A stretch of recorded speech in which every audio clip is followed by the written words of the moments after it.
Yo guys, alright, so um I'm gonna do another tutorial, another guide. You know how this goes, item guide, build guide on Miss Sasha, the little witch.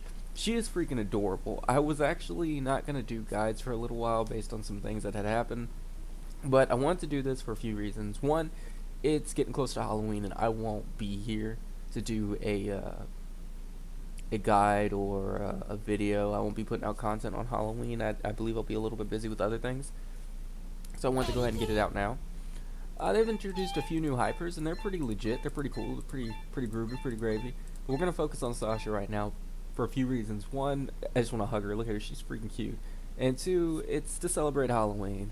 And initially, because I wasn't paying attention, I thought little homie here was actually a skin, not a character altogether.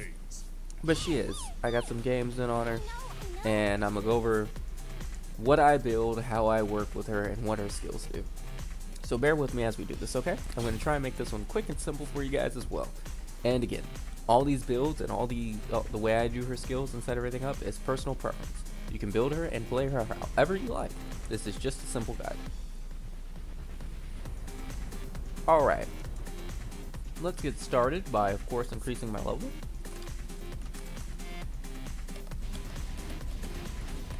Alright, now I have my ult. So let's start, guys. Alright, so her passive is actually pretty good. I mean, it's really good. She doesn't get downed, and she doesn't get launched. She just kind of floats on her broom for 0.5 seconds, excludes launch and down grapple effects. She also gains movement speed the longer she moves in a direction, which I'll show you in a second, for 2 seconds or longer. Movement speed cap is 750. So remember that if you want to build like some crazy movement speed on her or whatever. So that's how it looks. That's her passive with the movement speed. Got me?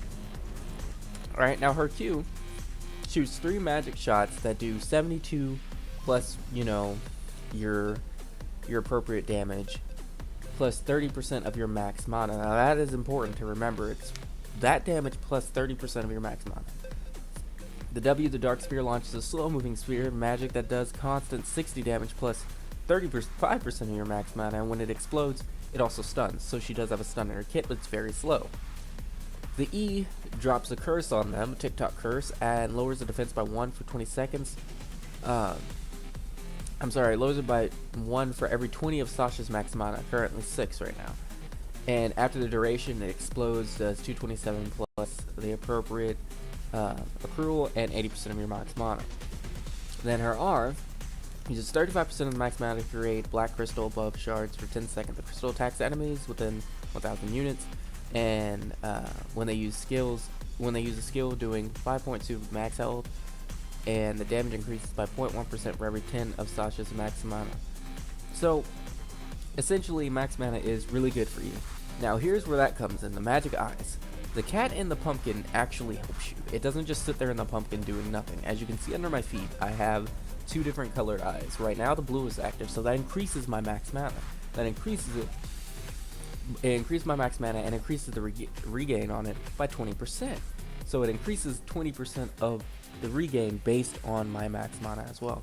Now, if you'll notice in my items, I don't have anything to really increase my max mana except for one item, and that is her personal item, the Dispelling Stone, which also enhances Dark Sphere, which is my stun. Anyway, let's give a quick rundown. Yellow Eye increases the max health, so you can switch it with A, of course, and it does have a cooldown, it's a short cooldown. Essentially, what you really want to do with this particular skill, her A, is set it up for, you go in with your max health, right? You make sure your cooldown is off, so you're ready to go. Go in with your max health, start doing some damage. When you want to hit that skill in, switch it, max mana damage, explosion. Now this sits there for a little bit, and boom, max mana damage. Now her combos aren't really necessarily like fantastic. It's more so just dropping the DPS really quickly. Now she's not an assassin, so don't try to play her like that or think that she's just gonna do insane amounts of damage right off. But she does do a lot of damage, okay? So one thing I've noticed is hold your W, hold your stun until they start trying to escape you. Because once you hit them with that Q and you're still just laying on them, and you throw an E on them, they're going to start running from you. but if you drop your W too fast, it's very slow. They can just dash right on out of that. So what you're going to want to do is wait for them to start getting away, start dashing. Heck, dash after them, throw that bad boy out right in front of you, and stun them. Because you can reactivate it right after you do it to stun. You can just, like that. Simple as that. Alright, so, with that being said, I'm not really going to do much with the combos here. And she, like, again, she doesn't do like a super storm of damage right off the bat, but once you build her up, she does do some damage. Now you'll notice on her personal build, like what they give you as recommended, the boots they give you just increase the movement speed by a whole lot, right? But I like to do the critical damage, especially when it comes to my ranged characters. They could be casters, they could be specialists. I just really like to drop crits at distances. It's my personal playstyle. So I chose Crimson Sprinters with me. So I have that. I have a max crit rate and my max crit rate. In addition to that, on critical hit to enemy, it activates the following effect: attack plus 2%, max 5. So now I'm going in and I'm doing damage, and you know, of course, eventually I'll get a crit. Right now, the likelihood of a crit isn't that high. It just happened. So the next one is attack plus crit rate. Now again, I've told y'all before in previous videos, if it's your first time, I'll go ahead and say it again, get a little alright. I put these in order in which I like to upgrade them. Now you'll notice the one at the very end is the cheapest one. You can go out of order, you can, but this is just simply how I like to do it. Always go in the order in which your game needs you to go. If you're losing, go more defense. If you're winning, of course go for the attack.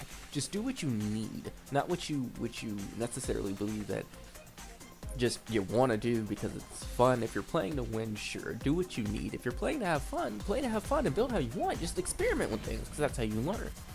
But just remember, you want to do what helps. Okay, so I'm going to go ahead and do her for her Dispelling Stone just to show you the effects. Okay, so it enhances the Dark Sphere and it lowers the cooldown by 2 seconds. It increases the damage by 15%. Also gives lifesteal, if you notice that there, and max mana. So that gives you a whole bunch of utility and good stuff to use in your kit. So I'm gonna go ahead and drop it on there, max it out. So now we'll get to see. The damage is increased, of course. Now I don't have my crits up. Max mana. Done. And the crit actually procced off of my explosion on my W. So you can get lucky with that. Now this is an item I actually used on Jennifer, and I don't actually, on my previous guide I used it because of the things it gives you except for its unique passive ability. Unique passive ability does not work on Jennifer at all, but on Shasha it does. It increases your regular projectiles range, attack range by 100 units, which is extremely helpful. So you get this in there, and then you just start firing. You got more range, okay?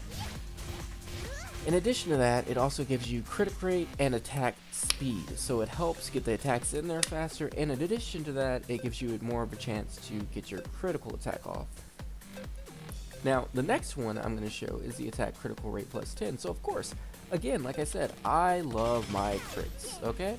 I love them. And, let's see here. Look at that. Look at that.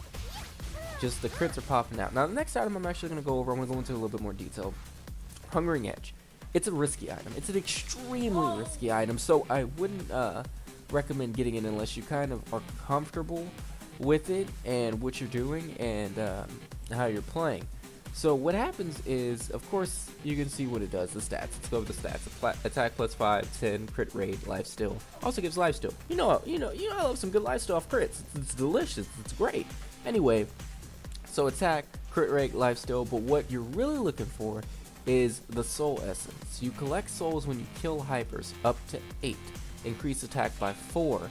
So, you know, just keep an eye on that. Every time I kill a hyper, I'm collecting a soul. I collected a soul. Now with that, the reason why I say it's a risky item is because if you're not doing hot, you're not getting the kills, it really doesn't do you much good aside from the lifesteal and the critical rate attack, which sounds great, but there are so many other items that do that better. So and it's risky, but if you know you're doing a hot job, definitely get it. Now, next item is Frost Edge. It's really a cheap item considering what it does and how great it is. This is a defensive item. Of course, attack, defense, mana gain, attack, defense, mana gain, attack, defense, but when your health is below 20%, you gain a 580 barrier for 5 seconds. Has a high cooldown. Cooldown's 100 seconds, but up to 700 with level 10 as a base. So, with that said, let's drop that on here. Now, Shasha is someone that takes a little getting used to, primarily because of her A. Knowing when you need to have your health high and when you need to have your max mana high. It is your max health and max health regain. Remember that. So if you're trying to get away, it does help to switch, because you don't need max mana and mana regain when you're trying to escape, unless you're about to do some serious crazy outplay and get yourself a stun and a kill. Anyhow, let's look at these items together. I'm actually going to activate this AI, and like I say all the time, I expect it to kill me, but if it doesn't, that's great. Again, she is a tricky customer, so I'm just going to activate it, let it play through, and go over the skills with you guys. See, you saw that, and I talked about that. He dashed away from it, so it was kind of hard to do anything. Now I don't have, there we go. If you notice, I switched to my max mana on my eye. I'm just running around right now, and it procced the damage based off of that. Now my max mana was high, so the explosion was extremely high damage output. I'm gonna let him revive, and now my hungering up here, right here, I have additional attack damage because I collected his soul, because he died. So it helps. Alright, now look at that. Put this on him. He's gonna keep coming at me for whatever reason, because he's an AI. High damage because of my max mana. Throw that out. Now he's gonna run away from it. Of course. I'm gonna try and bait him to attack me a little bit because he has more health than me.